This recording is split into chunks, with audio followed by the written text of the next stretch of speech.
कचनार की कलियां, कोमल कोमल कलियां, बसंत के मौसम का लाजवाब उपहार। कचनार को संस्कृत में कांचनार भी कहा गया और कोवीदार भी कहा गया। अगर हम कोवीदार की बात करें तो वास्तव में कोवीदार अयोध्या साम्राज्य के समय का राज वृक्ष माना गया है। सूर्यवंशी राजा थे तो उस ध्वज पर रक्त कचनार पहुनिया परप्यूरिया के पत्तों की तरह आगे से विभाजित ध्वज और पीछे सूर्य, क्योंकि सूर्यवंशी और सूर्य की उपासक थे, और उसके पीछे एक पेड़ कोवीदारों का मतलब कंचन का, कचनार का। ये वही कचनार के फूल हैं। फूल कलियों से बनते हैं। जब सर्दियां होती हैं तब ये नन्ही नन्ही कलियां बहुत ही छोटे रूप में विकसित होने लगती हैं और यूं ही बसंत का मौसम आता है, छोटी कली, बड़ी कली और उससे भी बड़ी कली और हरे रंग की अंकुड़ियों के बीच से झांकती हुई दुल्हन सी रंग बिरंगी पंखुड़ियाँ। और ये पंखुड़ियों की ये झांकती हुई मंद मंद मुस्कान है, इसको अगर हम आगे देखें आहिस्ता आहिस्ता खुलने लगती हैं। ये मंद मंद खुलती हुई कलियां विकसित हो जाती हैं एक पुष्प के रूप में। और अगर हम एक खिले हुए पुष्प को देखें तो इस पुष्प में एक पंखुड़ी बहुत ही कलरफुल है, लाजवाब है, और ऐसे लगता है ये कहीं मोर के पंख की आकृति बनी हो। और इसलिए ये पेड़ जो है गुलमोर डेलोनिक्स रिजिया उसी परिवार का ही सदस्य है। लेकिन जब यूं कहें कि गुलमोहर भारतीय पेड़ नहीं है, उसको लगाया गया है, रोपित किया गया है, और वो मेडागास्कर का ही निवासी है, मूल निवासी। लेकिन कचनार कोवीदार जिसको अयोध्या का राज वृक्ष माना गया, ये पूर्णतया भारतीय वृक्ष है और इतना सुंदर, इतना मन लुभावन, और ये 5 पंखुड़ियों के जो रूप हैं, उन 5 पंखुड़ियों का जो आकार है अलग अलग है, कलर भी थोड़ा सा अलग है। तो एक पंखुड़ी कितनी गोल सी और बैंगनी रंग की धारियां बनी हुई हैं और बीच में पिस्टल जनानांग भी हमें दिख रहा है, और 5 इसमें पुंकेसर होते हैं, पुंकेसर स्टेमन्स। और जो देख रहे हैं बीच में सिकल शेप्ड मुड़ी हुई बीच में हरी संरचना, यही फली का प्रारंभिक रूप है। पकने पर ये फली बन जाएगी जिसके बीच में विकसित होंगे बीज। लेकिन फूल का परागन जब तक ना हो तो फूल से फल नहीं बनता है।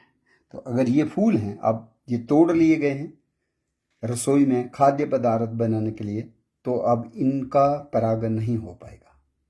लेकिन जो फूल अभी भी पेड़ पे हैं, उन फूलों का परागन होगा।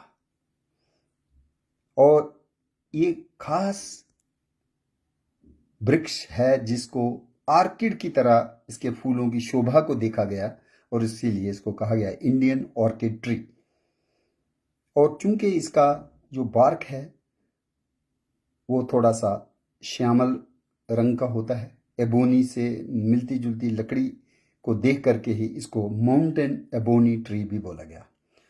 लिनियस ने इस पेड़ को कोवीदारू कंचन कांचनार को कहा था बहुनिया। जीनस जो है जाति पेड़ों की वनस्पतिक शास्त्र में बाउहीनिया हुआ। क्यों हुआ?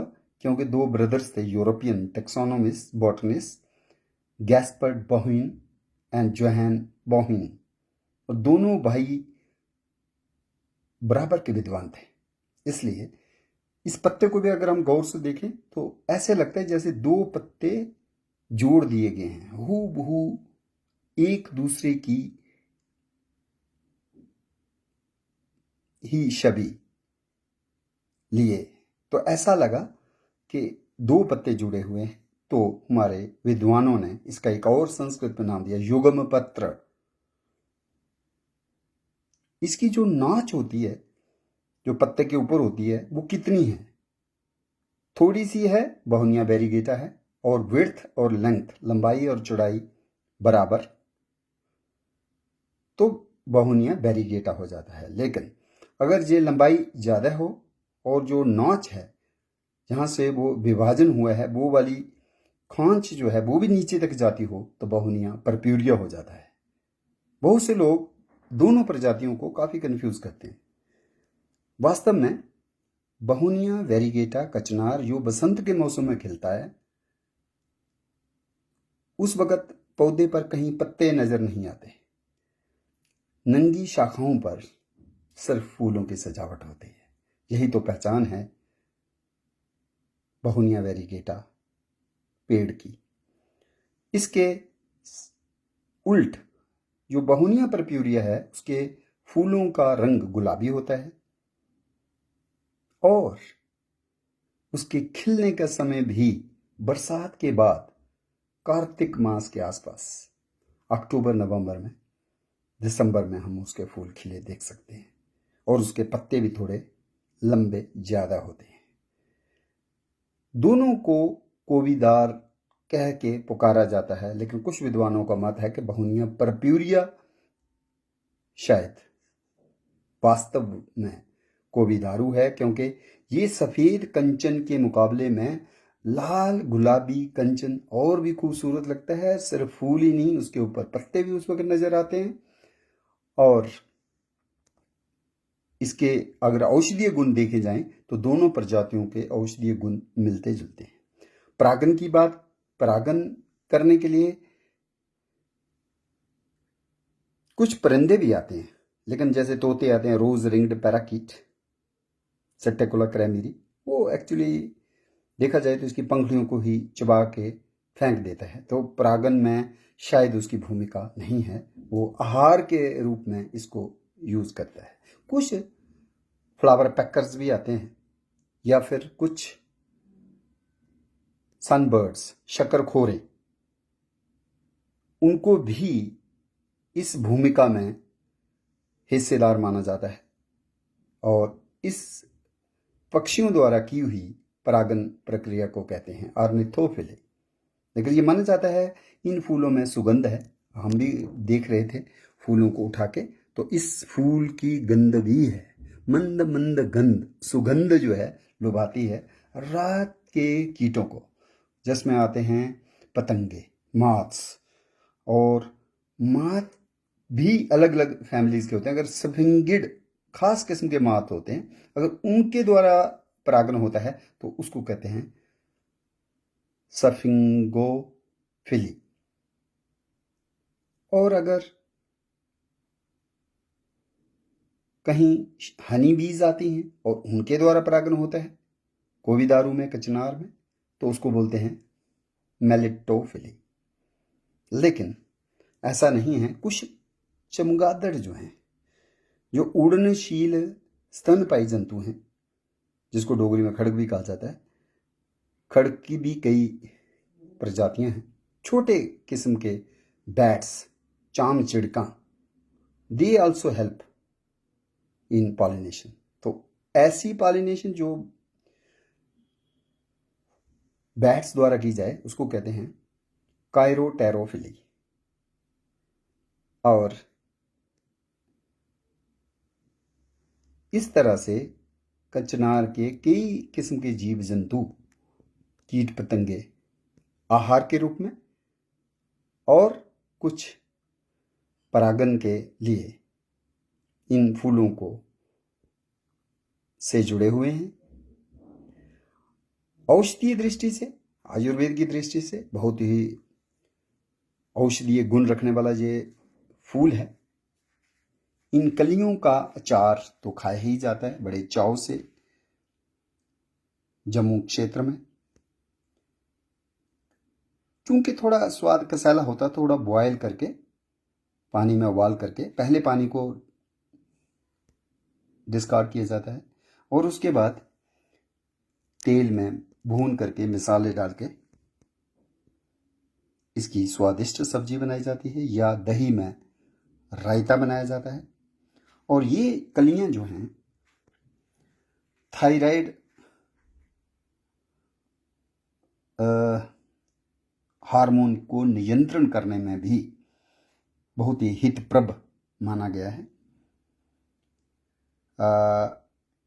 पाचन क्रिया को भी ये चुस्त दुरुस्त करता है। कब्ज वाले रोगियों को सलाह दी जाती है कचनार की कलियों को सेवन करने की। बवासीर वाले लोगों को विशेषकर इसकी जो शाल होती है, बार्क होती है, या इन कलियों का, सूखी कलियों का पाउडर, उसको पानी से रोज सुबह बिना कुछ खाए नाश्ते से पहले लेने का भी सलाह दी जाती है आयुर्वेदा के डॉक्टर्स द्वारा। और ये कलियां जो हैं जब फूल बन जाएं तो इन फूलों का भी सेवन हो सकता है चाय बनाने के रूप में। लेकिन सही दृष्टि से देखें तो शाल की चाय बहुत ही लाभप्रद है। जैसे पाचन तंत्र को ठीक करने के लिए, किसी किस्म का दस्त लग रहे हों उसके लिए, या फिर खांसी हो रही हो, उसमें भी इन फूलों के चूर्ण का सेवन जो है शहद के साथ करने को कहा जाता है। यहाँ तक आयुर्वेदिक डॉक्टरों का दावा है कि ये अस्थमा वाले रोगियों के लिए भी कचनार रामबाण औषधि है। जम्मू में देखें तो शिवालिक में इस वक्त कचनार के फूल खिले हुए हैं और कई किस्म के परिंदे जो हैं वो अपना आहार भी तलाश रहे हैं, और परागन करने के लिए मधुमक्खियां और रात को पतंगे भी आ रहे हैं, और कहीं कहीं शायद चमगादड़ भी इन फूलों को खाने के दौरान कुछ फूलों का परागन इधर से उधर ट्रांसफर करने में सक्षम होते होंगे। पर्यावरण की दृष्टि से ये वो फूल है, ये वो पेड़ है कोविदारू, जो अयोध्या में सूर्यवंशी रामायणा में भी वाल्मीकि ने बार बार इसका जिक्र किया है अयोध्या कांड में। और उसके बाद आजाद होने के समय भारत के Indian civil servant Mohinder Singh Randhawa, जिन्होंने 1930 में एमएससी लाहौर से की, 34 में उन्होंने जो है फिर उसके बाद आगे की पढ़ाई की, और 1955 के आसपास वो सिविल सर्वेंट हुए। और सिविल सर्वेंट तो शायद इससे पहले ही थे, लेकिन 1955 में 1955 में उन्होंने पीएचडी किया पंजाब यूनिवर्सिटी से, जिग्नमेटेसी एल्गल थीसिस था उनका। लेकिन उनका पीएचडी तो पार्टीशन से पहले का है, क्योंकि वही जनक माने जाते हैं वन महोत्सव के।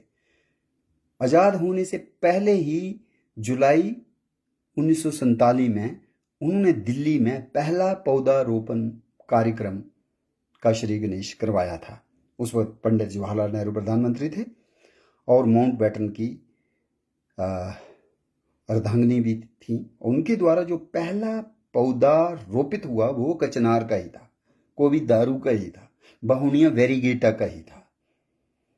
और आज भी जम्मू में वन विभाग या सामाजिक वानिकी विभाग पौधारोपण करने में कचनार को बड़े विस्तार से इसका पौधारोपण करवाता है।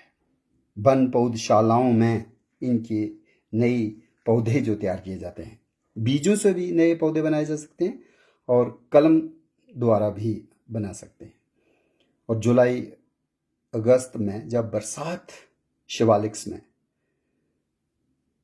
आती है तो वो सही समय होता है कचनार के पौधों का रोपण करने के लिए। कचनार के फूलों की खूबसूरती को चित्रकला में, भारतीय चित्रकला में भी काफ़ी चित्रित किया गया है। और इस पेड़ को डोगरी भाषा में कहा जाता है कतरियाड़, कुछ लोग कहते हैं कलियाड़, और जो बहुनिया पर्प्यूरिया है जो दीपावली के आसपास खिलता है लाल रंग का, उसको कहा जाता है कराल। तो लगता है कि यहाँ के स्थानीय लोगों में भी इतनी सूझबूझ थी कि दो प्रजातियों को वो अलग अलग नाम दे रहे थे। और इसका नामों का जो उद्गम है, कैसे ये नाम घड़े होंगे डोगरी में, तो उसका संस्कृत ही मूल नाम है कोविदारू। कोविदारू ही बिगड़ते बिगड़ते नेपाल में कोइरालो कहते हैं। कोइरालो से ही कराल शब्द निकला है डोगरी का। और दूसरा कतरियाड़ भी मिलता जुलता शब्द है, या कलियाड़ भी कह देते हैं। ये डोगरी शब्द जो हैं या नेपाली कोइरालो, ये सारे शब्द कहीं ना कहीं संस्कृत के प्राचीन शब्दों से ही निकले हुए माने जा सकते हैं। बंगाली भाषा में इसको कंचन कहा जाता है या कंचनार, कांचनार। अलग अलग भाषाओं में अलग अलग नाम हैं। मलयालम तेलुगु में भी इसके अलग नाम से इनको जाना जाता है। और ये जंगल में उगने वाले पेड़ की सब्जी के लिए इन फूलों को एकत्रित किया गया है।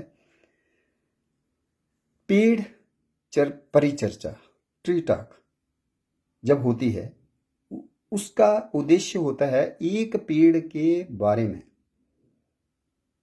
क्या वैदिक काल में ज्ञान था, महाभारत रामायण में किस तरह से इन पेड़ों को देखा गया, क्या आयुर्वेद में इसका सेवन हुआ या उपयोग हुआ, और मॉडर्न साइंस आने के बाद किस तरह से biotechnology, genetic engineering, phytochemistry analysis,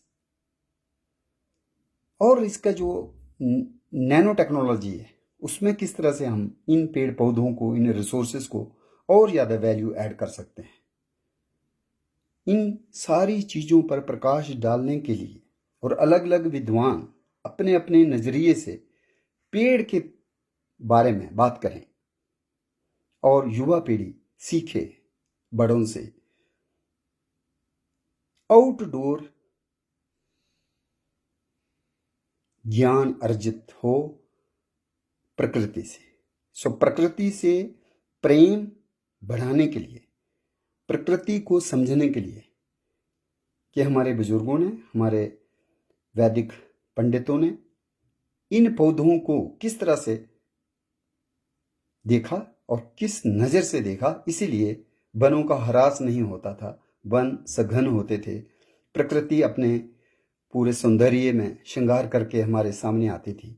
आजकल बहुत से लोग कह रहे हैं बसंत छोटी होती जा रही है, गर्मी का मौसम इतनी जल्दी आ जाता है, पता ही नहीं चला सर्दी कब खत्म हुई और गर्मी कब आ गई, तो बसंत कहाँ गई। भारत में तो 6 ऋतुओं की बात होती है और बसंत का मौसम बसंत पंचमी से शुरू हो जाता है। तो उसके हिसाब से देखा जाए तो फरवरी, मार्च, अप्रैल, इवन चैत्र और फाल्गुन चैत्र जो हैं बसंत का ही ऋतु का काल माना जाता है। और बसंत के ऋतु को ऋतुराज इसीलिए बोला गया, किंग ऑफ सीजन्स।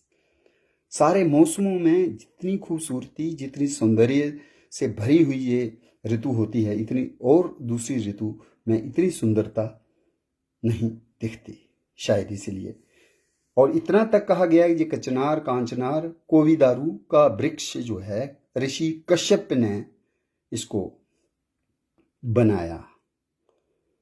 ये ऐसी आस्था है कि पहला हाइब्रिड उन्होंने बनाया पारिजात और मंदार को लेके, लेकिन इसके वैज्ञानिक तथ्य तो नहीं है, लेकिन ये एक उस आस्था से जुड़ा हुआ खूबसूरत पेड़ है जिसके बारे में हमें अपने बच्चों को जागृत करना चाहिए और उनमें ज्ञान बांटना चाहिए, ताकि आज के बच्चे जो इंटरनेट से तो जुड़े हैं, मोबाइल से तो जुड़े हैं, लेकिन उनको बहुत कम मौका मिलता है जंगल में जाके सचमुच ही ऐसे खिले हुए फूलों से लदे हुए कचनार जैसे सुंदर वृक्ष को देखने का। यहाँ देखते ही वो पहचान पाएंगे ये पेड़ किसका है। जब तक वो इंटरनेट में नहीं देखेंगे तो शायद वो इस पे बात नहीं कर पाएंगे। इसका डोगरी नाम क्या है, कश्मीरी नाम क्या है, मलय गुजराती में इसको क्या कहा जाता है, राजस्थानी में इसको क्या कहा जाता है, बंगला भाषा का क्या नाम है, असमिया में क्या है, नेपाली में क्या है, और किस तरह से अलग अलग जगहों में इसको जो है संस्कृति के साथ जोड़ा गया। नेपाल की बात करें तो वहाँ एक घोड़े यात्रा होती है और एक ऐसा फेस्टिवल घोड़े से जुड़ा हुआ, घोड़ों की रेसेस होती है, और वो अभी आने वाला है इस साल 2024 में 8 अप्रैल को होगा। और वो घोड़े यात्रा जो हॉर्स फेस्टिवल है उसमें इस कचनार का सेवन करना अनिवार्य माना जाता है। माने इस कचनार की कलियों को उस दिन बनाना बहुत अनिवार्य माना जाता है, संस्कृति की पहचान होती है। और सभी भक्तों में इस कचनार की कलियों का बना हुआ रायता, शाक, भाजी या अचार बांटा जाता है। तो ये है भारतीय पेड़ों की कहानियाँ। और इसके ऊपर जो बहुत सुंदर काम किया है मोहिंदर सिंह रंधावा जी ने, उन्होंने लिखा है the beautiful trees of India, beautiful parks and gardens of India. और उन्होंने सिर्फ पेड़ों के प्रति ही काम नहीं किया, उनका कार्य जो है चित्रकला के ऊपर भी है, बसोली पेंटिंग्स, चंबा पेंटिंग्स। तो एक पेड़ किस तरह से चित्रकला से जुड़ता है, संस्कृति से जुड़ता है, आयुर्वेद से जुड़ता है और रोजी रोटी से भी जुड़ता है। बहुत से लोग जो हैं आजकल कचनार के फूल, कचनार की कलियों को बेच रहे हैं। और ये औषधीय होने के साथ साथ पौष्टिक आहार होते हैं जो कभी कभी कभी मौसम के साथ ही हमको मिल सकते हैं। और फिर अगर हम इसको मौसम के बाद में खाना चाहें तो फिर हमें इसको प्रिजर्व करके रखना बड़ा ज़रूरी हो जाता है। इसका अचार बना के रख सकते हैं, ड्राई करके इसका चूर्ण बना के सेवन कर सकते हैं। और कहीं भी कभी भी हम इसका सेवन करके अपने स्वास्थ्य को और सुदृढ़ और रोग रहित रख सकते हैं। है ना लाजवाब कचनार।